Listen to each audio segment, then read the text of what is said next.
Dober dan, to je N1 studio. Je čas, da v Sloveniji omejimo število županskih mandatov? Zunaj parlamentarna piratska stranka je začela z zbiranjem 5000 podpisov za tak predlog, saj da bi tako zmanjšali nepotizem in korupcijo na lokalnem nivoju ter preprečili kopičenje moči obstoječih županov oziroma lokalnih šerifov, kot jim pravijo predlagatelji. Skupnost občin Slovenije pa temu ostro nasprotuje. Predlog je v nasprotju s temeljnimi demokratičnimi načeli in bi zamajal enega redkih dobro delujočih sistemov v državi, pravijo. Spoštovana gosta, lepo pozdravljena. Jasmin Feratović, sekretar Piratske stranke Slovenije. Dober dan. In Matjaž Rakovec, župan mestne občine Kranj. Dober dan, dobrodošli. Dober dan. Če začneva midva, gospod Feratović, 60 dni torej imate, da zberete 5000 podpisov. V 3 dneh doslej ste jih zbrali okoli 700. Zakaj torej omejiti število mandatov županov? Torej, preprosto vsak, recimo temu, avtokratičen sistem se začne na tak način, da si določeni funkcionarji pač podaljšujejo mandate v nedogled. Torej, to smo videli že povsod po svetu, zdaj ne bi jih posamezno vsakega, ampak tukaj je pač osnoven problem, da pride do pač nekega veriženja in imamo pač potem na koncu nekega kandidata, ki je izrazito močen, ne, in izrinja konkurenco. Torej, ljudje si ne upajo sploh kandidirati proti takemu človeku, ker vejo vnaprej, da so njihove možnosti zelo slabe. Torej, mi bi radi dosegli to, da se začne na lokalni ravni pač menjati ljudi, ker se nam zdi, da imamo dovolj sposobnih ljudi, ki bi lahko pač postali župani, ampak si pač preprosto ne upajo kandidirati oziroma se pač izpostaviti, ker vejo vnaprej, da pač igra ni poštena. Torej, izenačiti možnosti čim bolj. Gospod Rakovec, zakaj vi menite, da je ta predlog v nasprotju s temeljnimi demokratičnimi načeli in kako odgovarjate gospodu Feratoviću, ki pravi, da se vsak avtokratski režim začne na tak način? No, poglejte, najprej, kar se tiče, da si sami podaljšujemo mandate, to ni res. To je dejansko demokratična volja naših volivcev in to, da se ljudje bojijo iti kandidirati proti obstoječemu županu, tudi to ni res. Recimo v Kranju, za sebe lahko govorim, 6 kandidatov je bilo, v drugem krogu sem dobil. Je bilo pa kar nekaj občin, kjer so bili samo po en kandidat, ampak 51 je takšnih občin, ja. In če pogledamo, zakaj, osnovni razlog po našem mnenju je, da si dejansko ljudje te funkcije sploh ne želijo, ker nekako si izpostavljen javnosti, si dejansko v tistem lokalnem okolju zadolžen tako rekoč za vse. Postoriti moraš vse, kar ljudje od tebe zahtevajo, te ustavljajo po ulicah, seznanjajo s takimi in drugačnimi problemi. Drugače pa pogledajte, dejansko 4 leta mandata je absolutno premalo, da se v tej naši državi karkoli premakne. Recimo konkretno v Kranju delamo projekt novega doma za upokojence. Po 4 letih še vedno nismo prišli do gradbenega dovoljenja, ker potrebujemo toliko soglasij in če se zamenja potem vodstvo oziroma župan svojo ekipo, potem pride druga ekipa z drugo idejo in dejansko vse znova. Tako da mi tako v skupnosti občin Slovenije, kjer sem član predsedstva, kot tudi v Združenju mestnih občin Slovenije, ker sem član skupščine, temu ostro nasprotujemo. Občine so sistem, ki v Sloveniji delujejo. Eden redkih sistemov, če pogledamo, spreminja se zdaj, vidite, plačni sistem, davčni sistem, skratka, povsod so neke anomalije, ki se jih skuša nekako odpraviti. Občine pa delujejo. Izkazalo se je recimo prav v času pandemije. V bistvu brez nas županov dejansko se ne bi tako lepo zoperstavili proti tej pandemiji. V času finančne, ekonomske krize smo mi tisti prvi udarni, ki dejansko skrbimo za to, da lokalna skupnost normalno deluje. Kaj pravite na to, gospod Feratović? Argument je, da so občine eden od redkih sistemov, ki v Sloveniji deluje. Zdaj, najprej bi se odzval na to, da pač mi predlagamo torej 2 mandata zaporedna, kar pač pomeni 8 let, in če v 8 letih ne morete dokončati nekaterih projektov, zna biti, da pač ne delate nekih stvari prav, ne.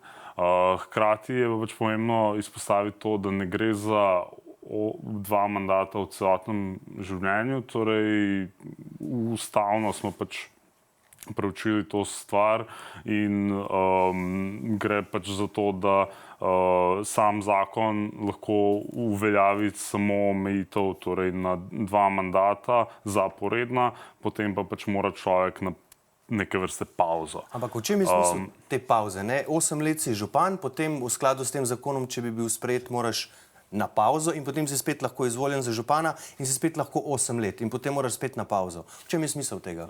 Torej, ker v tem času pač si prisiljen izvesti neke projekte. Torej, prisiljen si v to, da začneš pač kazati neke rezultate, če hočeš biti seveda drugič izvoljen, in nimaš teh izgovorov, da pač se ne da. Ne. Ker se vedno govori, da ja, v 8 letih pač ne moramo tega narediti, pa bi še en mandat, pa bi še drugega, tretjega, četrtega, in zdaj imamo pač že ljudi 28 let nekje, ki županujejo. Rogaška Slatina in Gornji Petrovci, recimo. Tako, pa še kar nekaj občin je takih. Ne. In torej, da pač pridemo na to, da v 8 letih moraš dati neke rezultate, in če si res dober, te bojo pač ljudje po 4 letih pauze seveda ponovno izvolili, če bo pač naslednik slabši. Recimo, na primer. Ampak lahko bi tudi na nek način rekli, da je stvar tudi v tem, da v teh 8 letih, ker moraš seveda kazati rezultate, nimaš časa zagraditi neko vzporedno omrežje, recimo, ki te pač lahko ohranja na oblasti. Torej, in ko pride naslednik, seveda, občine so majhne skupnosti ponavadi, vsaj večina jih je takšnih, in ko se zaposli tak delež populacije, recimo v občinski upravi, se pač na ljudi, ponavadi, vsaj take so naše izkušnje, se pač izvaja določen pritisk, pa na koga se lahko glasuje, pa kdo lahko reče kaj proti pač seveda volji župana. In je torej zelo pomembno, da obstaja to, da se pač ljudje zamenjajo in da se pač sprosti ta pritisk. Ker v takem času si pač ti nakoplješ neko moč in v vsakem demokratičnem sistemu pač obstajajo varovalke. Ne moremo reči, da pač to ni demokratično, zato ker pač demokracijo je treba varovati. Ker pač ima svoje pomanjkljivosti in to je ena izmed varovalk, ki jo predlagamo. Kaj pravite na to, gospod Rakov? Volitve so demokracija. Tam se jasno pokaže. In zdaj, veste, zdaj govorite samo na pamet. Nepotizem, korupcija, nesposobnost. Enega konkretnega primera mi ne poveste. Ali pa da daste konkreten primer. Povejte konkreten primer. Lahko vam dam primer. No, koliko časa, kdaj boste prenovili avtobusno postajo v Kranju? Jo bomo. Ampak stvar postopkov je, če veste, kaj ni bilo narejenega, potem morate tudi vedeti, zakaj tega ni bilo narejenega. In točno veste, da se sprejemajo prostorski načrti, ki trajajo po več let, 4, 5, 6 let. Občina Kranj sprejema podroben prostorski načrt občinski točno 9. leto. Zdajle maja ga dajemo v obravnavo javno. 9 let rabiš, da sprejmeš OPN. Vi teh podatkov ne poznate, ampak zakaj to nismo sprejeli? Ni to v bistvu naloga, krivda občine. Tukaj odzadaj je 26 soglasodajalcev in ko ti daš predlog, ko en soglasodajalec reče, s tem se ne strinjaš, potem vseh ostalih 25 obvestiti. In zato to traja po občinah. Nekatere občine še od začetka niso sprejeli enega občinskega prostorskega načrta. A veste, govorite nekaj na pamet, ne veste pa, kakšni postopki to traja. Ampak, poglejte, mi smo zdaj rekli ne, mi smo rekli nepotizem in korupcija. Zato obstajajo inštitucije v Sloveniji. Vsako leto podamo KPK-ju naše spremembe, na začetku damo naše premoženje, na koncu damo naše premoženje. Skratka, nepotizem pa ne vem, kje bi lahko bil. Ampak dejstvo je, da tako uspešnega sistema, kot so občine skupaj z župani in njihovimi ekipami v Sloveniji, lahko rečem, da ni. veliko se je naredilo v Sloveniji prav zaradi županov. Kako odgovarjate na to? Torej, tako bom rekel, no, gospodu Bržanu iz Kopra je uspela avtobusna postaja pridobiti sredstva in jo prenoviti v 2 letih. Tako da vidi se točno iz te diskrepance med posameznimi občinami, kje kakšna deluje, kje pa ne. Torej, Ampak tega argumenta o dolgotrajnosti pridobivanja nekaterih dovoljenj pa ne sprejemate, ali kako? Torej, to je pač, glejte, nekje, kot pravim, pač nekje se da, nekje se ne da. Ampak volivci bodo povedali, če jaz nisem naredil avtobusne postaje, bodo volivci rekli, ta župan je v redu, bomo novega, ki bo naredil avtobusno postajo. Ampak volivci so na zadnjih volitvah rekli, ja, še vedno sem v redu, to pomeni, da sem dobil še en mandat. Ne glede na to, da nisem naredil avtobusne postaje. Ja. Bom tako vprašal, gospod To je Ferrat. demokracija. Med primeri, zakaj Slovenija potrebuje tak zakon, vi navajate dolgoletne župane, kot so Zoran Janković Ljubljana, 16 let, bivši iz Kopra Boris Popovič, 16 let, Bojan Šrot Celje, 24 let. Ampak zadnja dva sta imela proti kandidate in sta se morala posloviti. Eden leta 2018, drugi pa leta 2022. A to za vas ni dokaz, da demokracija deluje, če so ljudje zadovoljni, nezadovoljni, župana pa zamenjajo? Tako bom rekel, se pravi, ja, ljudje so me izvolili. Še enkrat bom ponovil, vsak avtokratski sistem do zdaj se je nanašal na to. Tudi, recimo, pač bom izpostavil Lukašenka iz Belorusije, on vsake volitve zmaga z 80% in reče, ljudje so me izvolili. In v isto zanko se ujemate, zdi se vam, da je pač to normalno in da je z vsem tem v redu, potem pa, ko pride nekdo nov in pač mečkam pogleda na to situacijo in pač vam vrže to, da je pač morda s tem kaj narobe, se pač odzovete, ja, ljudje so me izvolili. Ja, kot pravim, vsak diktator do zdaj se je skliceval na to, da so ga ljudje izvolili, da je imel ne vem kakšne odstotke podpore. Ne.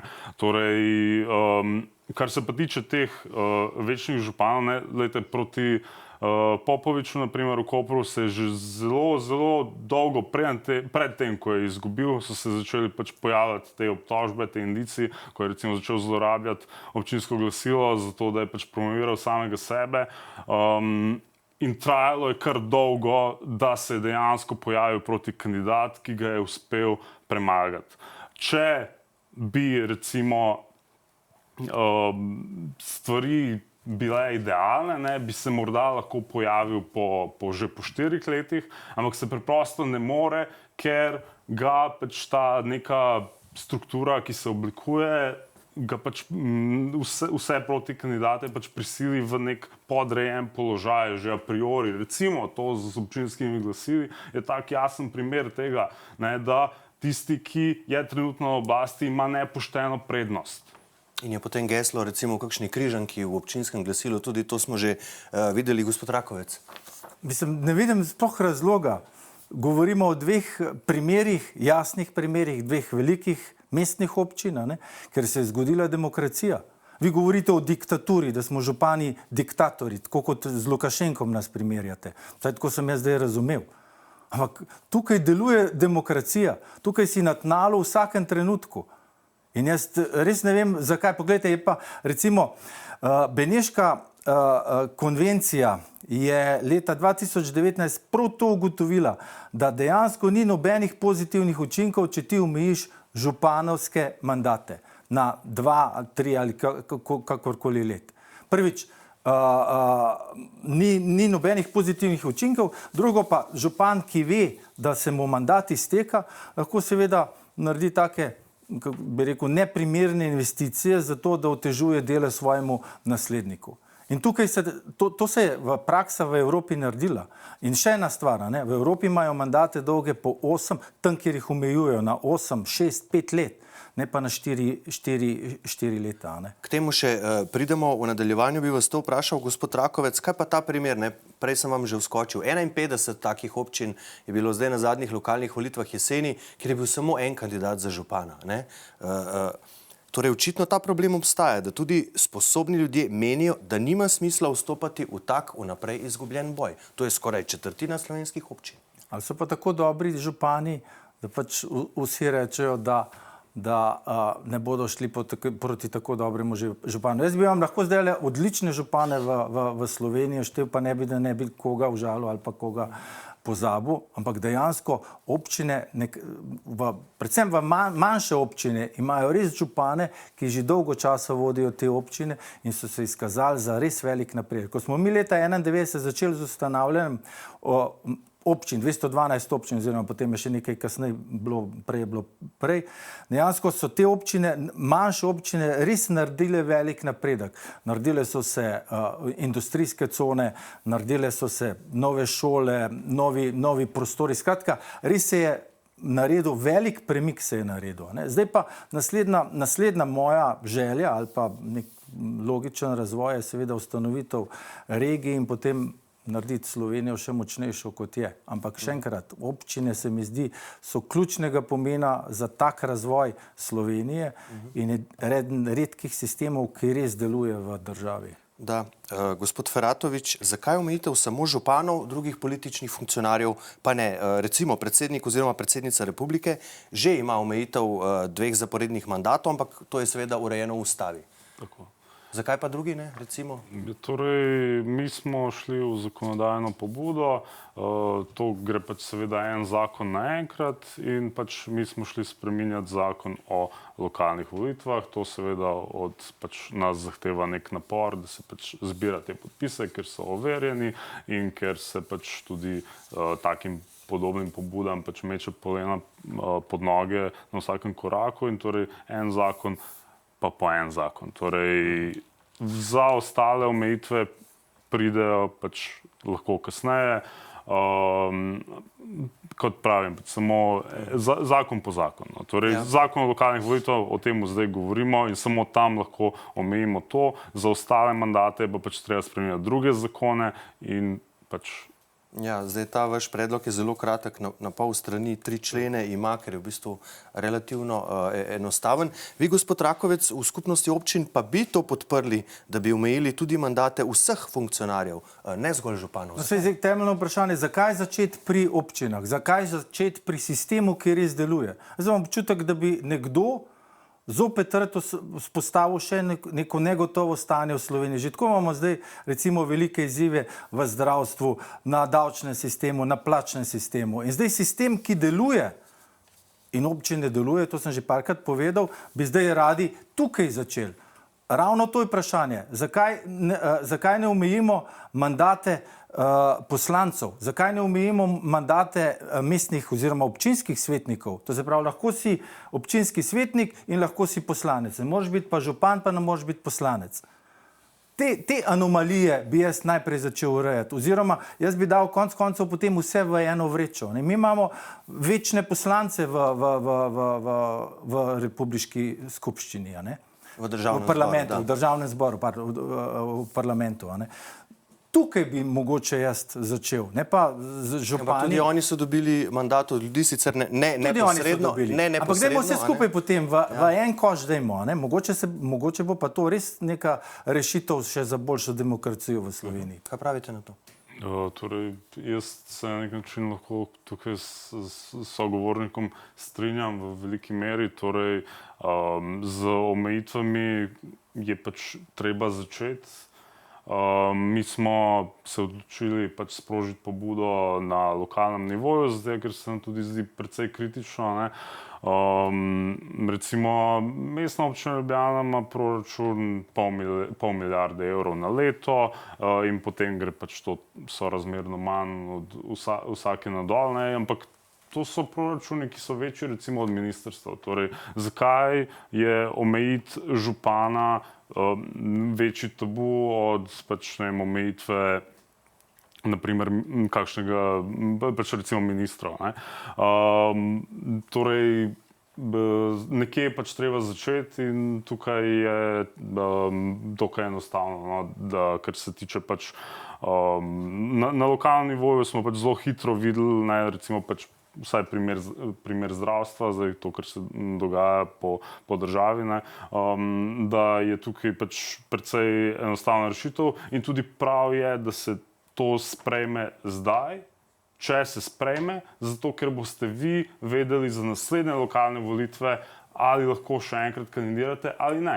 Torej, imate čas do pač več kot 3 leta, da pač sprojektirate svoje delovanje temu primerno. Torej, če to zdaj je ta pravi trenutek, da se pač sprejme omejitev županskih mandatov. To je pravi trenutek, gospod Rakovec. Sploh ne razumem, na osnovi česa bi zdaj lahko planirali moj naslednji mandat, povezano z zdravstvom.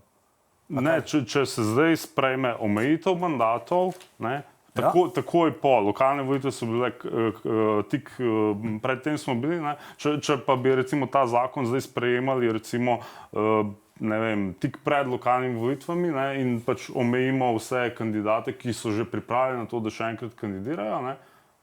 To se mi vam zdi ravno nepošteno, prej povedal, da študija, ki je pokazala, ta beneška študija je pokazala, da župan, ki ima omejen mandat, zadnji mandat dejansko spusti roke od sebe, gleda svojo naslednjo službo, naredi tisto, kar njemu odgovarja in prepusti svojemu nasledniku stanje, ki je najmanj rečeno neprimerno za nadaljevanje tega mandata.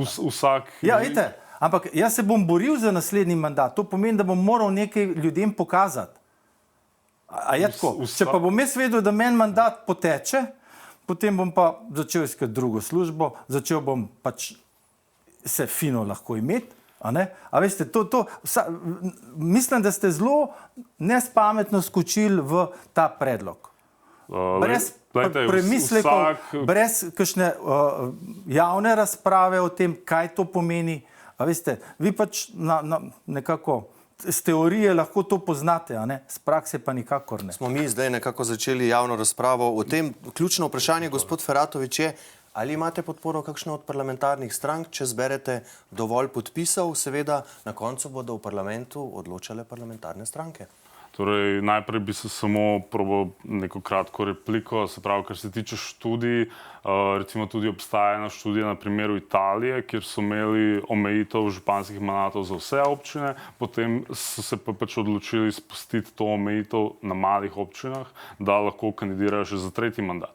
In recimo tukaj smo imeli potem kontrolno skupino, kjer se je jasno videlo, da pač sprostitev dodatnega mandata za manjše občine ne prinese nobene dodatne prednosti. Torej, volilna udeležba se je zmanjšala, kandidati niso bili nič bolj kakovostni in dejansko, torej, vsaj na primeru Italije lahko jasno ocenimo, da recimo 3 mandati nima nikakršne prednosti pred 2. Kar se pa tiče podpore parlamentarnih strank za zdaj, je torej svojo izjavo javno pač izjasnila samo stranka Levica, torej, ker imajo oni to pač v svojem programu.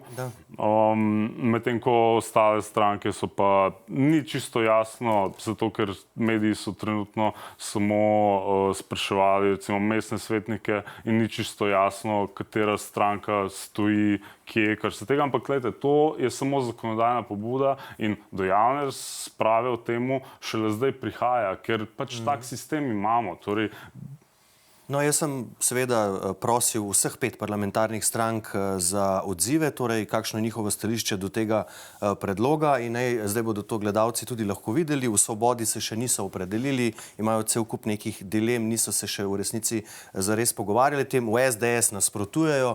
Janez Janša je tvitnil, da zato, ker v mnogih slovenskih občinah komaj najdejo enega kandidata, ker je pač županovanje na podeželju naporno. V NSI prav tako, ker da so volivci tisti, ki podelijo mandati, so torej proti predlogu. V SD so za razpravo o tem, niso se pa opredelili. Le v Levici, kot ste sami že povedali, predlog podpirajo. Kateremu teh stališč ste pa vi najbližje, gospod Rakovec, glede na to, da je vaša matična stranka, če tako rečem, SD?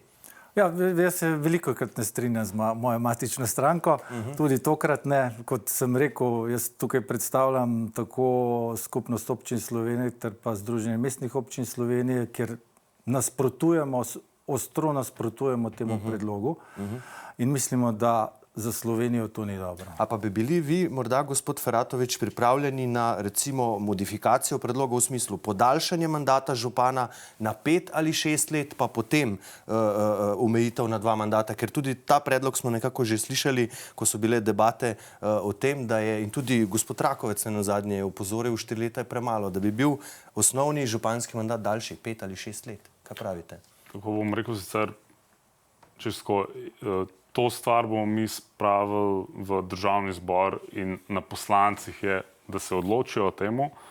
In jaz nimam tistega glasovalnega gumba za to, da pač tak ali drugačen pač predlog sprejmem. V javni razpravi se seveda lahko in pač znotraj parlamenta, ko pač potečejo razprave na odborih, se lahko seveda pogovarjamo o različnih kombinacijah, kako pač najbolje to stvar implementirati. Mi smo izpostavili en problem, torej to veriženje mandatov in omejevanje nasprotnih kandidatov na lokalnem nivoju in zdaj je pač potrebno razpraviti in razmisliti, kako to najbolje rešiti. Torej, to je vse prisoten problem. Niste pa proti temu, čeprav razumem, da bi se pač podaljšalo na 5 ali 6 let županski mandat. Če je tako pač najbolje za to, kako se pač recimo določene stvari v praksi izvaja, a pa recimo, če vzamemo kakšen boljši primer funkcioniranja tega v tujini, ampak dajte, to, kot pravim, to je stvar, ki jo bojo na koncu odločili poslanci, se je pa treba zavedati, da bomo mi zakon, ko smo ga mi spisali in kot pač bomo vložili v državni zbor, to ima neko težo, ker ima vsaj 5000 podpisov državljanov za sabo in tudi poslanci potem naj se pač seveda odločijo, ali so pripravljeni to težo kompromitirati ali ne. A bi bil za vas potem bolj sprejemljiv predlog, gospod Rakovec, to, kar sem prej vprašal gospoda Feratoviča, da se pač podaljša županski mandat 5-6 let, pa se ga potem omeji na 2 zaporedna. Kaj pravite? Poglejte, na zadnjih volitvah sem dobil 71 glasov. 71 prebivalcev z volilno pravico, tistih, ki so volili v Kranju, so mene izvolili za župana odstotkov. Torej, zakaj bi se zdaj odrekel temu mandatu, če mi 71% volivcev zaupa naslednji mandat in verjame, da bomo nekaj naredili? Ampak po drugi strani, lejte, se opravičujem, v Ljubljani, ne, Zoran Janković zelo lahko, vi ste tudi, to je treba povedati, gospod Feratovič je mestni svetnik Piratov v ljubljanskem mestnem svetu, zelo nizka udeležba v Ljubljani, to pada pod 40%. A to vas pa ne skrbi, da so volivci očitno, da je volilno telo v Ljubljani tako apatično, da po eni strani politični konkurenti ne dajo nekih močnih imen, vidimo pri SDS-u na zadnjih volitvah Anže Logar, prvokategornik, zdaj gospod Horvat, ki je zelo slab rezultat, dobil 6%. Kaj pa to, ta volilna apatija? Ravno to je sistem demokracije. Torej, če nisi z nekom zadovoljen, potem angažiraš volilno telo, da gre na volitve. Pri 40% pač, kje so pa vseh ostalih? Kje so ostali? To je tudi za vprašanje za kandidate, ne? Absolutno, za tiste, ki kandidirajo za najvišje funkcije. Ampak župan v Ljubljani je pač dobil dovolj glasov, da je ponovno izvoljen. In zakaj je ponovno izvoljen? Zato, ker ima za sabo rezultate. Ker je v potankosti spremenil, ker je spremenil glavno mesto Ljubljano. Da smo lahko, pa ne samo Ljubljana, tudi na vse ostala mesta, da smo lahko ponosni. Kaj pa to, gospod Feratovič, ker tudi v samem besedilu, v uvodu ugotavljate, opozarjate na dejstvo, da v Sloveniji pač ne obstaja institut, ki bi volivcem omogočil odpoklic župana. Zakaj pa tega ne predlagate? Torej, šli smo, 2 državi sta v Evropski uniji, ki imata ta institut, to sta Poljska in Slovaška in tam smo dejansko preučili na njihovih pač primerih. Ta institut se tam ne uporablja. Skoraj zato, ker da bi bila ta stvar poštena, ne, ker morate se zavedati, da recimo, če obstaja pač neka močna politična grupacija, lahko vedno poskuša izriniti nasprotnika, zato ker pač preseže tisti nek procent. Ne? Ker oni imajo, recimo Slovaki imajo tak sistem, da mora 15% vseh volilnih upravičencev podpisati zahtevo za to, da se skliče lokalni referendum za odpoklic župana. Ne? In zdaj, recimo, če obstaja neka močna politična stranka, ki ima, ne vem, tam okrog 25% podporo, lahko brez težav vedno vsakega župana s tem ruši. Ne? Zato se pač vzpostavi nek tak visok prag in ta prag potem pač preprečuje, da se ta institut sploh uveljavi, zato ker je pač izredno težko nabirati take ogromne, ko govorimo o tisočih in tisočih podpisih, kjer preverjamo ime človeka, se pravi identiteto, da ne prihaja do goljufij, je zelo težko v praksi tak sistem uveljaviti. Torej menite, da v Sloveniji ne bi delovalo to? Ali kako? Da se ne da to prenesti nam v obliki, ki bi delovala? Glede na delovanje upravnih enot in glede na delovanje tega sistema zbiranja podpisov in podobno, menim, da ne. Zato, ker zelo slabo deluje, že zdaj. Kaj pa pravite na to, gospod Rakovec? Tudi v tem smo že imeli razprave v Sloveniji. Ja, mislim, da 2016, takrat jaz še nisem razmišljal o županski funkciji, pa pač ni šlo skozi parlament. Poglejte, jaz mislim, da imamo tako že dovolj kontrol, kot sem že omenil, ne, od Računskega sodišča, KPK-ja, skratka. Sem pa tudi za ta inštitut, seveda, od poklica. Ste za? Videli smo zadnjič, ja, sem za, seveda sem za. Videli smo zadnjič v Nemčiji, kaj se je zgodilo, ne, županom, ki so mu vzeli mandat volivci. Ne.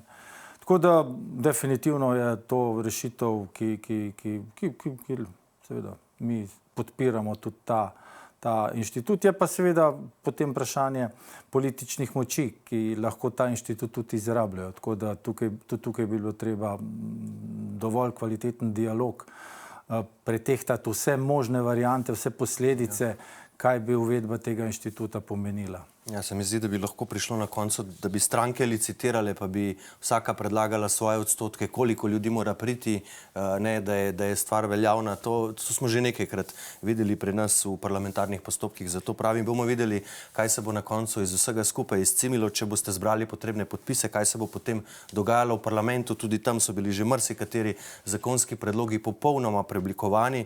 Vsekakor bomo videli, kaj se bo zgodilo. Za danes pa spoštovana gosta, gospod Rakovec, gospod Feratovič, najlepša hvala, da sta prišla na N1. Hvala lepa tudi vam.